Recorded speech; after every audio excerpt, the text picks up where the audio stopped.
friends आज हूँ के 22 तारीख 22/1/2025 मार्केट काली बहुत वोलाटाइल थिला देखो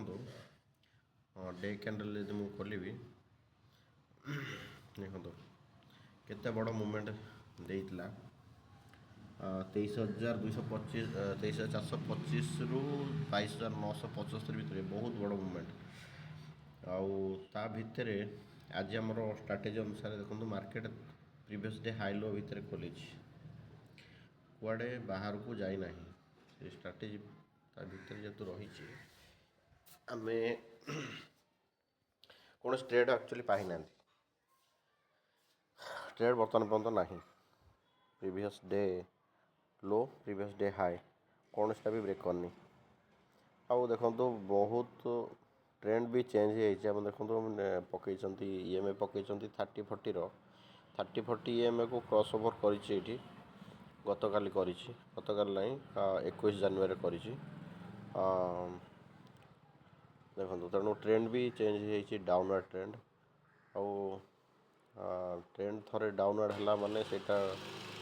चलो 30-40 स्ट्राटेजी देखो मुझे देखी देखो फल है कौट देखो देखो देखो कौट फल लास्ट क्रॉस ओवर कौट देखो लास्ट क्रॉस ओवर हो 6 जनवरी 23,986 थी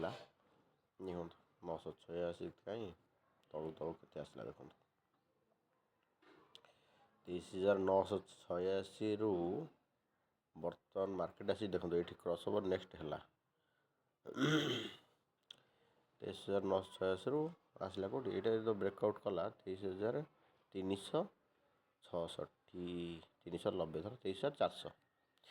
पाखापाखि 500 पॉइंटर गोटे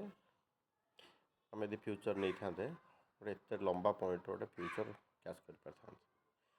देखो 30-40 एमती गोटे कॉल मूवमेंट पे देखी क्रॉस ओवर हो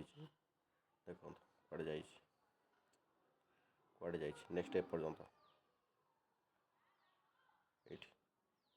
23,888 आम एक्चुअली एत भी क्रॉस ओवर पर्यटन वेट करवानी जिते बड़े बोथ लाइन को 30-40 को क्रॉस करदेला आम से बाहरी पड़ा ये बाहरी पड़ा आम ये 24,000 बाहर पड़ा एंट्री पॉइंट हूँ ये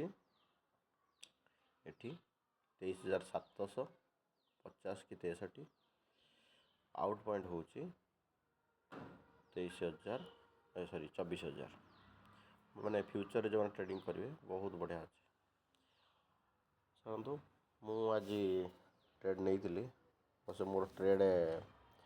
स्ट्राटेजी अनुसार नुहे किंतु गोटे 1100 टका पाई आउ मार्केट किंतु स्ट्राटेजी मु जो स्ट्राटेजी कहूँ बर्तमान स्ट्राटेजी फॉलो करूनी किंतु टिके ट्रेड नवा इच्छा है देखिए भितर टे कम्प्लेक्स ट्रेडिंग अच्छी सपोर्ट रू नेक्स्ट रेजिस्टेंस पर्यंत से गुड़ा ट्रेड नहीं थी तेणु एनीवे आज ट्रेड एठी थिला देखो सपोर्ट रे थिला